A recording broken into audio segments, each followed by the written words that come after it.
चल नाही आपला phone third fortunately and thanks to social media त्याच्यात 9:30 वाजता नाटे नावाचं गाव आहे बारा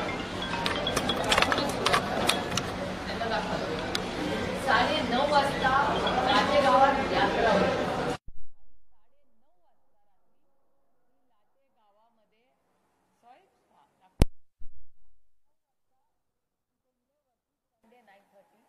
लाटे गावामध्ये मी यात्रेसाठी गेले होते. त्याच्यानंतर मी गाडीत बसले निघाले. माझा चष्मा मंदिरात राहिला होता म्हणून गाडी थांबवली. माणूस गेला, चष्मा आणला, परत आला आणि 9:45 वाजता मी लाटे गावात बारामती तालुक्यातली गाव आहे. कितीही मी लवकर यायचा प्रयत्न केला. समजा मी हेलिकॉप्टरने आले तर आता रात्री का 9:30ला हेलिकॉप्टर टेक ऑफ करत नाही. त्याच्यानंतर विमान नाईट लँडिंगची फॅसिलिटी बारामतीच्या एअरपोर्टला नाही आहे.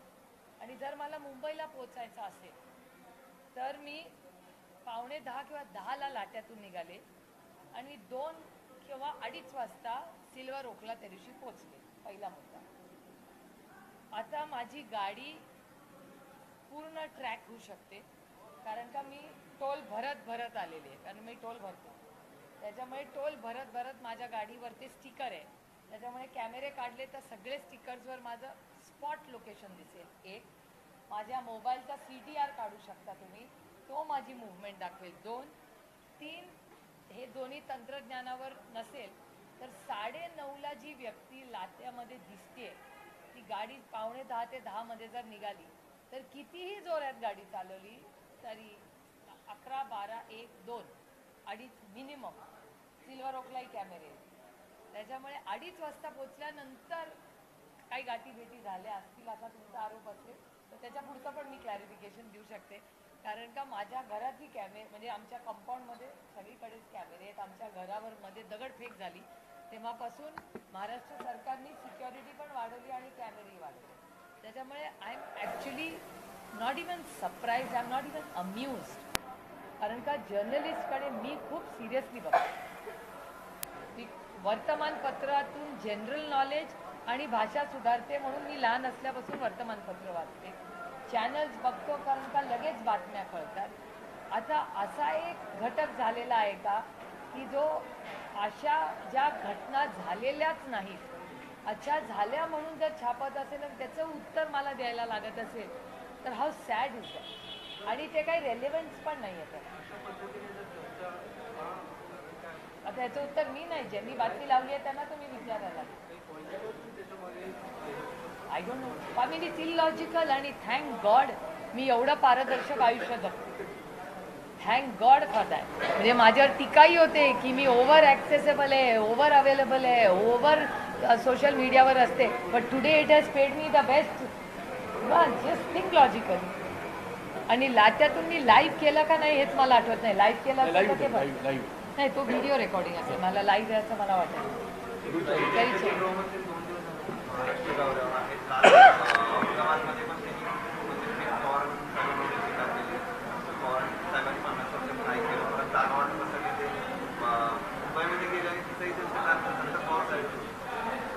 गेले 50-55 वर्ष जो माणूस राजकारणात आहे त्याच्यावर टीका केल्यावर आपली हेडलाईन होते. सातत्याने 5-6 दशकं जर चाललं असेल तर त्या माणसाचं यश आहे ना त्याच्यात. म्हणजे 60 वर्ष तो माणूस राजकारण करतोय आणि त्याच्यावर टीका केल्यावर एक तर हेडलाईन होते. Point number 1. पॉईंट नंबर 2, जो विरोधक येतो तो त्यांच्यावरच टीका करतो. तर त्यांचं किती महत्त्व आहे हे बघा. एक पहिला मुद्दा. आणि दुसरं की लोकशाही आहे. हो, लोकशाहीमध्ये बोलले विरोधक पण दिलदार असला पाहिजे, त्याच्यात गैर काय. आणि तिसरा सगळ्यात महत्त्वाचा मुद्दा मला असं वाटतं की अमित शहाजींनी जरूर आरोप करावे, त्याच्यात काही गैर नाही, लोकशाही आहे. पण माननीय अमित शहाजींनी 3-4 गोष्टीवर जर बोलले असते तर मला जास्त आनंद झाला असता. कारण का या देशाचे गृहमंत्री आहेत. त्याच्यामुळे एक नागरिक म्हणून, एक महिला म्हणून आणि एक खासदार म्हणून माझी एवढीच माफक अपेक्षा होती की माननीय अमित शहाजींनी 3-4 गोष्टी म्हणजे विधान भवनमध्ये झालेली मारामारी, सत्तेत असलेल्या त्यांच्या सरकारच्याच मंत्र्यांची, त्याच्यानंतर गोळीबार जो होम मिनिस्ट्रीमध्ये एका पोलीस स्टेशनमध्ये झाला आहे, त्यानंतर रस्त्यावर होणाऱ्या मारामाऱ्या, कोयता गँग, ड्रग्जमध्ये असलेली परिस्थिती, याच्यावरही थोडं ते बोलले असते तर आम्हाला जास्त आधार आणि आनंद झाला असता. महाविकास आघाडीच्या जागा वाटपाच्या बैठका महायुतीच्या पण बैठका सुरू आहे. ही माहिती येते की आता अजित पवार गटाला इंग्लंड जागा मिळणार अशा पद्धतीची चर्चा, मग त्या 4 किंवा 6 जागा मिळतील अशा पद्धतीची माहिती. त्यांच्या आघाडीचा वैयक्तिक प्रश्न आहे. मला असं वाटतं की प्रत्येक आघाडीला आपापले निर्णय घ्यायचा अधिकार आहे, त्याच्यामुळे दुसरे के घर में क्यों झाकना है हमको. अमित शहा सातत्याने त्यांच्या सभांमधून जी टीका करतायत की पवार साहेबांना तुम्हाला मुख्यमंत्री करायचं आहे, त्यामुळे अशा पद्धतीचं ते. मी अमित शहाजींचे जाहीर आभार मानते की आम्हाला भ्रष्टाचारातून मुक्त केल्याबद्दल अमित शहाजींचे मी प्रांजळपणे आभार मानते. कारण का जेव्हा जेव्हा माननीय अमित शहाजी महाराष्ट्रात यायचे तेव्हा naturally corrupt party, NCP is a naturally corrupt party, घोटाळेबाज, भ्रष्टाचारी अशाबद्दल आमच्याबद्दल बोलायचे. त्याच्यामुळे मी माननीय अमित शहाजींचे मनपूर्वक आभार मानते की राष्ट्रवादी काँग्रेसला भ्रष्टाचार मुक्तीतून मुक्ती दिली, याच्यातच मला आनंद की ते जी टीका ते करतात. आज भारतीय जनता पक्षाचे सगळे मोठे नेते जेव्हा दिल्लीवरनं येतात ते राष्ट्रवादी काँग्रेसला भ्रष्टाचारी म्हणत नाहीत, त्याच्यातच मला आनंद. त्याच्यामुळे नंतर त्यांना काय बोलायचं, अरे लोकशाहीमध्ये विरोधक पण दिलदार असला पाहिजे. आणि टीका करून करून काय करताय की ते फॅमिलीचा इश्यू. कुठला पक्ष आहे जिथे फॅमिली लढत नाही आहे? भारतीय जनता पक्षात असं आहे का की फॅमिली नाही आहे? त्यांच्या मित्र पक्ष असे आहेत का जिथे फॅमिलीला लढत नाही आहे? कुठला पक्ष असा आहे म्हणजे त्यांचाही पक्षामध्ये घराणेशाही आहे, त्यांच्या मित्र पक्षामध्ये पण घराणेशाही आहे. त्याच्यामुळे सिलेक्टिव्ह टीका कशी हो, म्हणजे आपलं ते बाबड्या आणि दुसऱ्याचं ते कार्ट असं होत नाही.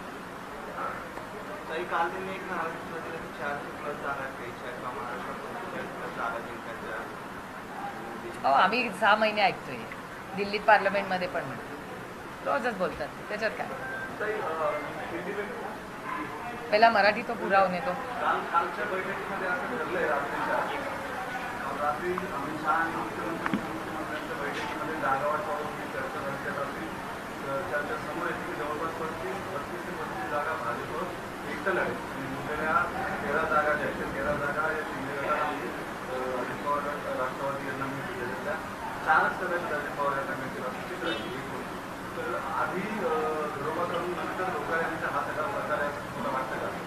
मला असं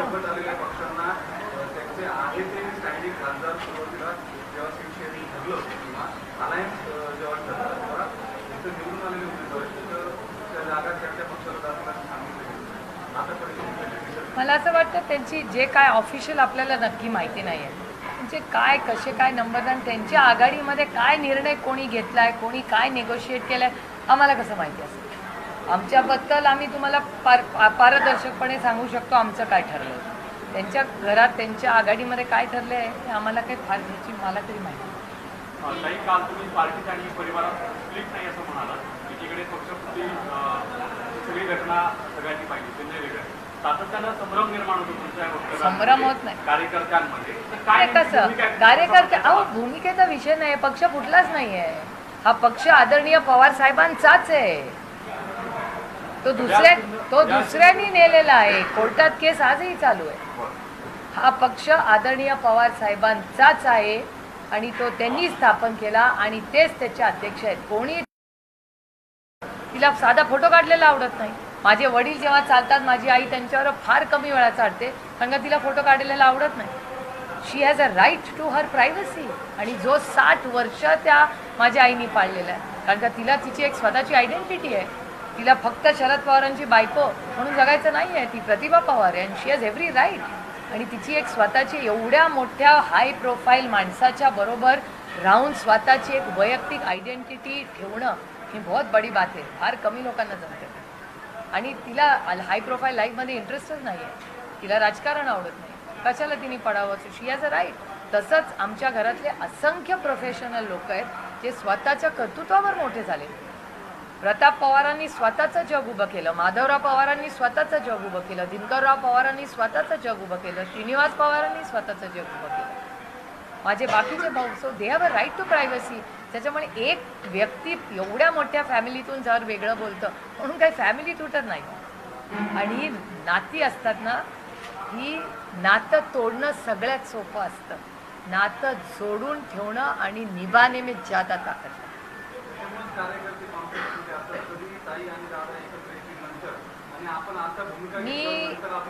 मी नेहमी म्हणते, माझे मनभेद कुणाशी या जगात नाही, भारतीय जनता पक्षाची पण नाही, माझे राजकीय मतभेद आहेत. आणि जेव्हा मी शब्द देते तेव्हा त्या माणसाची मी ठामपणे उभी राहते, ठामपणे. जेव्हा भुजबळ साहेब जेलमध्ये गेले तेव्हा राष्ट्रवादी काँग्रेस पक्षातून एकच व्यक्ती जेलमध्ये त्यांना जाऊन भेटलं, त्याचं नाव सुप्रिया सुळे. राऊत साहेबांना जाऊन भेटले, कन्नीमोळी तिहार जेलमध्ये होती तेव्हा पण मी तिच्यावर उभी राहील. त्याच्यामुळे मग जेल असू दे किंवा कुठलं कोर्ट असू दे, मग भुजबळ साहेब असतील, राऊत साहेब असतील, आमचे नवाबभाई असतील, देशमुख फॅमिली असेल, किती फॅमिलीची तुम्हाला उदाहरणं देऊ की जेव्हा जेव्हा कुठलीही फॅमिली अडचणीत आलेली आहे तेव्हा मी ओपनली त्यांच्यावर उभी राहिले. त्याच्यामुळे जेलमध्ये त्यांना भेटायला जायला, कोर्टात जायला मला नाही काही कमीपणा त्याच्यात वाटत. अरे अडचणीच्या काळात लोकांबरोबर उभे राहणार तर केव्हा उभे राहणार तुम्ही? ही बेसिक माणुसकी आहे, these are basic values of life. त्याच्यामुळे जे लोक ह्याच्यात काय एकत्र आणि विकासाचा प्रश्न नाही, संघर्षाच्या काळात लोकांबरोबर उभंच राहिलं पाहिजे. सत्तेत कोणी उभं राहतं, संघर्षात उभं राहणारा माणूस जास्त घट्ट नाही का? त्याच्यामुळे जे कार्यकर्ते आमच्याबरोबर आत्ता या काळात उभे राहिलेत त्यांचा मान सन्मान हा आयुष्यभर मी स्वतः करीन आणि का नाही करणार. आणि जे जरी वेगळ्या विचारात आज काम करत असतील त्याचा मी अपमान कधी करत नाही, कारण का 3 इलेक्शनला त्यांनी माझ्यासाठी मदत केली, याची जाणीव मला आहे. हे माझ्यावर झालेले, माझ्या आईने केलेले संस्कार आहेत की आपल्या आयुष्यात एवढं जरी कोणीतरी आपल्यासाठी केलं असेल ना तर सुप्रिया कधीही हे विसरू नकोस. तुझी मर्यादा ठेवून वाग. मर्यादा पुरुषोत्तम रामांचं नाव आम्ही घेतो, ते फक्त जय श्रीराम म्हणत नाही. मर्यादा पुरुषोत्तम राम जे माझ्या आईने शिकवलं आणि पार्लमेंटमध्ये मर्यादा कशी ठेवायची हे आदरणीय पवारसाहेब आणि सुषमा स्वराज आणि अरुण जेटलींनी मला शिकवलं की नेहमी मर्यादेत भाषण करायचं, मर्यादेत टीका करायची. हे संस्कार आमच्या पार्लमेंटमध्ये जसे काँग्रेस पक्षाने केले तसे भारतीय जनता पक्ष ओरिजिनल याच्या सगळ्या नेत्यांनी केले. प्रकाश जावडेकर प्रकाशजी किती वेळा उत्तम टीका करतात पण कधी मर्यादा सोडून केली. सुषमा स्वराज किती आम्ही त्यांच्याकडून शिकलो, सुषमाजींकडून. अरुण जेटलीजी, प्रणब मुखर्जीजी, किती मोठ्या नेत्यांची नावं तुम्हाला सांगू, मनमोहन सिंगजी, अप्रतिम भाषणं हे सगळे. कैलासवासी यशवंतराव चव्हाण, मधु दंडवते साहेब, आजही मधु दंडवतेंचे आम्ही पुस्तकं वाचून भाषणं करतो पार्लमेंटमध्ये. त्याच्यामुळे ह्याला मर्यादा म्हणतात. त्यामुळे मर्यादेत राहूनच आपण काम केलं पाहिजे. हे झालेले माझ्यावरचे संस्कार आहेत. त्याच्यामुळे कार्यकर्त्यांमध्ये संभ्रमाचा विषय येतच नाही. आणि 60 वर्षात आदरणीय पवार साहेबांवर इतक्या लोकांनी टीका केली, पवार साहेबांनी कधी कुणाला उलट उत्तर दिलंय का, कधी टीकेला उत्तर दिलंय? ते काम करत राहील. त्याच्यामुळे आपल्या नेत्याकडून काहीतरी आपण शिकलं पाहिजे. काल अजित पवारांनी आता भाजप हा पक्ष मोठा आहे, सत्ता आहे म्हणून त्यांच्यासोबत जाते. भाजप आणि शिवसेना ही एकच विचारधारेची आहे. आपण शिवसेनेसोबत गेलो तेव्हा विरोध नाही केला, पण आता भाजपसोबत गेलो तेव्हा विरोध करताय. तुम्ही अजूनही आम्हाला आशीर्वाद द्यावा असं शरद पवार. हे वक्तव्य मी ऐकलेलं नाही. त्याच्यामुळे मी मी ऐकलेलं नाही आणि आजही मी कुठे पाहिलेलं नाही. जी मराठीला जीवचित्र गौरव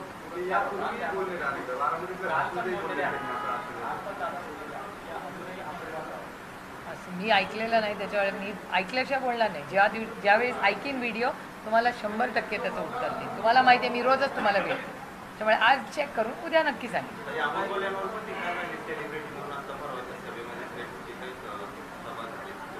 मला वाटतं अमोलदादांनी त्याचं सविस्तर उत्तर दिलेलं आहे. पण या बाबतीत मी फ्रटर्निटी म्हणून डिफेंड करेन. म्हणजे हेमाजी किंवा आमचे UP मधले 2 नेते, एक तर दिल्लीचे मनोज तिवारी असतील किंवा आपले 2 नाही का खासदार UPचे भारतीय जनता पक्ष आहेत. नाही, मनोज तिवारी दिल्लीचे आहेत. UPमध्ये 2 आहेत भोजपुरी ॲक्टर आहेत बघा. एक तो निरव्वा एक आहे आणि दुसरे आपले मराठी नाही का, मराठी पण आहेत आणि हिंदी पण करतात ते रवी किशन. रवी किशन, निरव्वा, मनोज तिवारी, हेमाजी, मिसिस खेर, जयाजी, हे सगळे लोक बॉलिवूडमधून आपले गुजरातमधून निवडून आलेले परेश रावलजी, या सगळ्यांबरोबर मी खूप वर्ष काम केलेलं आहे. ते एका वेगळ्या विश्वातून राजकारणात आले.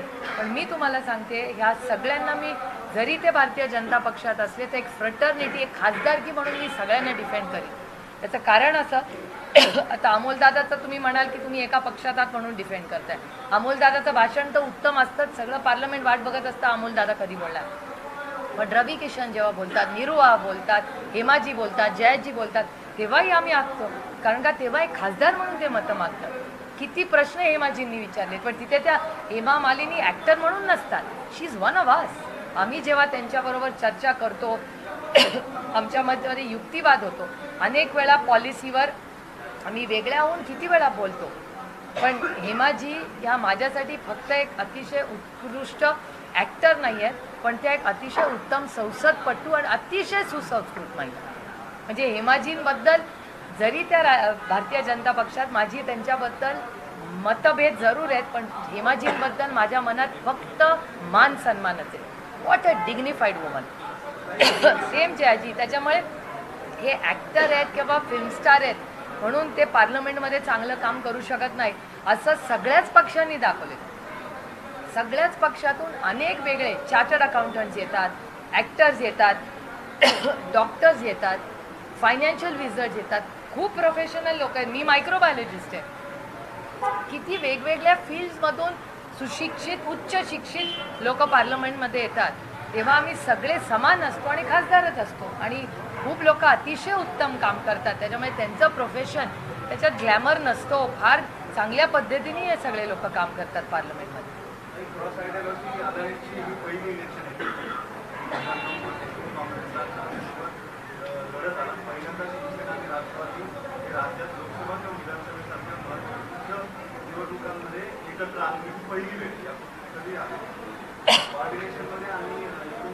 असं नाही, 2 वेळा आधी शिवसेनेच्या बरोबर आम्ही काम केलेलं आहे. 2 मोठे इलेक्शन्स. हे तर लोकसभा, आम्ही प्रेसिडेंट इलेक्शनला काम केलं. प्रतिभाताई पाटील आणि प्रणब मुखर्जींचं जेव्हा इलेक्शन झालं तेव्हा बाळासाहेब ठाकरेंनी पूर्ण ताकदीने आम्हाला त्या इलेक्शनमध्ये मदत केली. त्याच्यामुळे ती क्रॉस आयडियोलॉजी नव्हती एक तर. आणि हे इलेक्शन महाराष्ट्राच्या अस्मितेचं हातात आलं. कारण महाराष्ट्र आणि अनेक राज्यांमध्ये आज ज्या पद्धतीने स्थानिक नेते, स्थानिक पक्ष आणि हे ईस्ट इंडिया कंपनीसारखं केंद्र सरकार हे सगळ्या राजकीय पक्षांना उद्ध्वस्त करत आहे.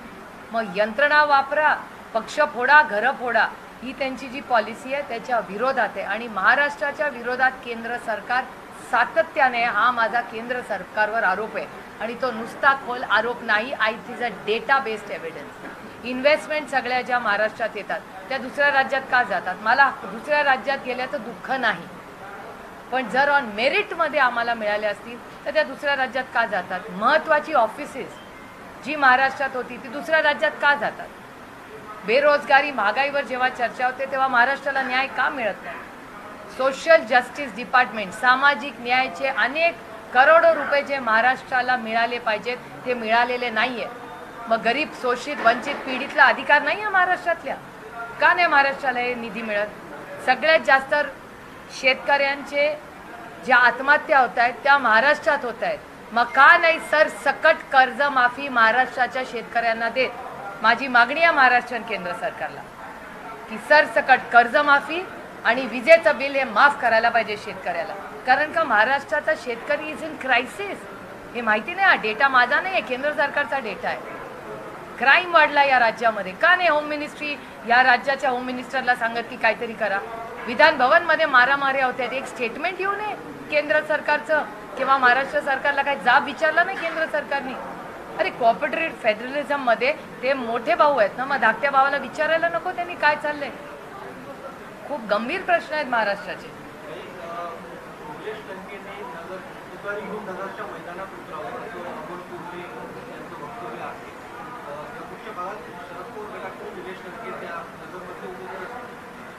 जर अमोलदादांनी काही स्टेटमेंट केलं असेल तर त्याच्यात अमोल दादांचा चांगुलपणा आहे अर्थातच. आणि निलेश लंके हे कर्तृत्ववान आणि कष्ट करणारे आमदार आहेत. अनेक वर्ष त्यांनी शून्यातून एक विश्व तिथे उभं केलेलं आहे. तर ते राष्ट्रवादीच्या तुतारीवर लढवायला इच्छुक असेल तर अर्थातच त्यांचं स्वागतच होईल. थँक्यू. अमित शाह कल महाराष्ट्र के दौरे पर थे. उन्होंने बयान दिया. Why don't you use a Google translator यार. उन्होंने बयान दिया कि जो मोदी से 10 साल की काम की से उनको महाराष्ट्र से 50 साल के Gujarat I am amuse by that scene. मतलब मुझे वो स्टेटमेंट का अर्थ ही नहीं समझ में आया. जिस महाराष्ट्र में 60 साल में पवार साहब को 14 इलेक्शन में जिताया है और जिस सरकार ने पवार साहब को उनके काम के लिए पद्म विभूषण दिया है, तो मुझे समझ में ही नहीं आया स्टेटमेंट का मतलब क्या है. वंशवाद पर भी एक बार चर्चा हुई और कहा कि पवार साहब जो अपनी बेटी को मुख्यमंत्री बनाना चाहते हैं तो साहब आदित्य को मुख्यमंत्री बनाना चाहते हैं. मैं बहुत अमित शाह जी की बहुत बहुत तहे दिल से आभारी हूँ कि एनसीपी को भ्रष्टाचार से उन्होंने मुक्त कर दिया. क्योंकि जब जब वो महाराष्ट्र में आते थे तो naturally corrupt party is NCP का नाम बोलाया जाता था. आजकल करप्शन के बारे में जो जो बड़े नेता उनके हैं महाराष्ट्र में आते वो करप्शन की बात नहीं करते और जो आरोप उन्होंने किए थे उसका कुछ एक शब्द भी नहीं कहते. इसीलिए मैं भारतीय जनता पार्टी और अमित शाह जी की बहुत आभारी हूँ कि आप सिर्फ मेरे बारे में आज कह रहे, आप भ्रष्टाचार के बारे में कुछ नहीं कह रहे. पहली बात. और दूसरी बात, वो जो परिवारवाद के बारे में बोल रहे हैं तो परिवारवाद किस पार्टी में नहीं. आज उनके मित्र पक्ष में परिवारवाद है, उनके खुद के पार्टी में परिवारवाद है, तो हमें क्यों टारगेट किया जा रहा है. शरद पवार साहेबांना त्यांच्या मुलीला मुख्यमंत्री बनावं असं वाटलं किंवा त्यांच्या मुलींनी स्वतः मुख्यमंत्री व्हावं असं स्वतःला वाटलं, त्यात गैर काय. तो आमचा प्रश्न आहे ना. ही टीका नाहीच आहे खरं तर. ही मी त्याला टीकाच समजत नाही. एक टीका कुठली होती जेव्हा ते नॅचरली करप्ट पार्टी किंवा भ्रष्टाचाराबद्दल बोलायचे, ती जरूर टीका होती. पण ही टीकाच नाही ना. आता प्रत्येक पक्षाने काय करायचं तर त्या पक्षाचा अंतर्गत प्रश्न आहे. आता त्यांना महाराष्ट्रात शिंदे साहेबांना मुख्यमंत्री करायचं होतं, आम्ही म्हणलो का नाही, तो त्यांचा प्रश्न. पण तुम्हाला स्वतःहून कधी असं वाटत नाही की राज्यातले जरा लक्ष घालावं काय दिल्लीतच म्हणतो. माझी कर्मभूमी महाराष्ट्राच आहे. मी महाराष्ट्रातूनच निवडून जातो. मी दरवर्षी माझा सगळा तुम्ही कागद काढा, मी दरवर्षी महाराष्ट्राचा पूर्ण महाराष्ट्राचा एक दौरा करतो. गेले 15-18 वर्ष असेल. एक जिल्हा नाही, तालुका नाही जिथे मी गेले नाही इतक्या वर्षामध्ये. काही ना काहीतरी माझे ऋणानं बंध माझ्या सामाजिक किंवा राजकीय कामाबद्दल आहे. पण मी राष्ट्रवादी काँग्रेस पक्ष, महाविकास आघाडी आणि इंडियाकडे बारामती लोकसभेसाठीच तिकीट मागितलेलं आहे. तुम्हाला सांगू, मी या पदांना इतकं लाईटली घेत नाही जेवढं लोक घेतात या देशामध्ये. म्हणजे खासदारकीबद्दल पण जेवढ्या लाईटली लोक घेतात ना, मी तेवढं लाईटली हे काम घेत नाही. त्याचं कारण असं की खासदार होणं किंवा कुठल्याही पदावर बसणं ही खूप, सरपंचापासून प्रेसिडेंट ऑफ इंडियापर्यंत हे खूप जबाबदारीचं काम असतं. त्याच्यामुळे त्याला असं हलक्यावर एक तर घ्यायचं नसतं. आणि कुठल्याही पदावर अशाच व्यक्तींनी बसावं जी व्यक्ती त्या पदाला न्याय देईल आणि त्या मायबाप जनतेला न्याय देईल. त्याच्यामुळे इतका हलकेमध्ये सगळ्या या गोष्टी बोलतात ना, मलाही आश्चर्य वाटतं की या पदांबद्दल इतकं लाईटली लोक कसं बोलतात.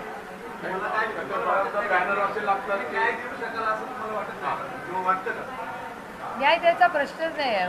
माझं सिव्हिक्स खूप स्ट्रॉंग आहे. आणि मी जेव्हा लोकसभेसाठी तिकीट मागते तेव्हा मला देशात काम करायचं आहे, हाच त्याचा अर्थ.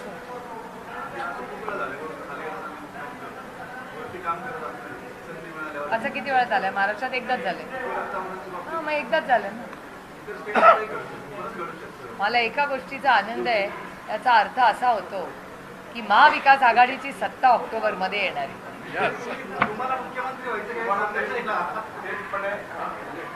साहेबही कधी तिकडे गेले कधी इकडे आले, तर त्यामुळे साहेब तिथे गेले आणि इकडे आले म्हणजे दिल्लीत गेले. हा 93 मध्ये. पण त्याच्या आधी ते 3 वेळा मुख्यमंत्री राहिले होते देशात. साहेब 4 वेळा या राज्याचे मुख्यमंत्री झाले. 3 वेळा गेले, क्रायसिस झालं म्हणून परत आले. आता तर काय ते पण तेव्हा हे बघा, अनेक वेळा लोक महिला खासदार मुख्यमंत्री व्हावा काय असे प्रश्न नेहमी विचारतात. त्याचं माझं स्वतःचं मत हे एक आहे की कुठल्याही पदाला जेंडरमध्ये ट्रॅप करू नका. मी महिला खासदार नाही आहे, मी खासदार.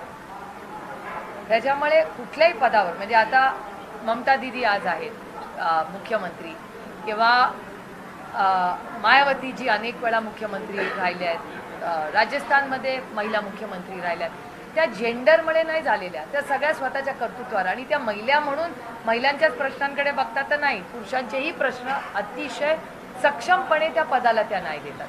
त्यामुळे महाराष्ट्राच्या मुख्यमंत्री पदावर किंवा कुठल्याही पदावर सरपंचापासून प्रेसिडेंटपर्यंत राष्ट्रपतींपर्यंत अशाच व्यक्तींनी त्या पदावर बसावं जो त्या पदाला न्याय देऊ शकेल एक, आणि त्याची संघटना आणि जनता ठरवेल त्या व्यक्ती कोण असेल. उद्याच्याला महाविकास आघाडीने जर असं म्हटलं की धोंबऱ्या धुळे ह्या आमच्या मुख्यमंत्री पदाच्या चेहरा, तर तुम्ही त्याला स्वीकारणार का? कारण एरवी बॅनर आपण पाहतो की जनतेच्या मनातील मुख्यमंत्री, प्रत्यक्ष मुख्यमंत्री होण्यामध्ये काय असं माझं कधी बॅनर लागलेलं नाही आहे. तुमचा नाही होता. ही तर राज्य आता हा प्रश्न असा आहे की आत्ता बाहेर ऊन पडले, 2 तासांनी पाऊस पडेल का, मग आपण छत्री उघडणार का? इट्स टू वेग. आणि मला असं वाटतं की राज्यामध्ये आज माननीय अमित शहानी जे हे आई वडिलांच्या नात्याबद्दल एवढा उदो केला, त्याच्याऐवजी ते बेरोजगारी, दुधाला भाव, कांद्याला का भाव मिळत नाही, एक्सपोर्ट का करत नाहीत, हे प्रश्न, लॉ अँड ऑर्डर, विधान भवनमधली मारामारी, कुठं ते उल्हासनगरमध्ये गोळीबारी, हे माझ्यासाठी बेरोजगारीचा त्या मेळाव्यात बारामतीला नक्की किती नोकऱ्या मिळाल्या, एवढी महागाई झालेली आहे, ह्या विषयावर जर आम्हाला सगळ्यांना मार्गदर्शन केलं असतं तर मला वाटतं राज्याचे आणि देशाचे गृहमंत्र्यांनी लॉ अँड ऑर्डरवर एक 10 मिनिटं आम्हाला लेक्चर दिलं असतं, तर त्याचा नागरिक म्हणून आम्हाला खूप उपयोग झाला. थँक्यू.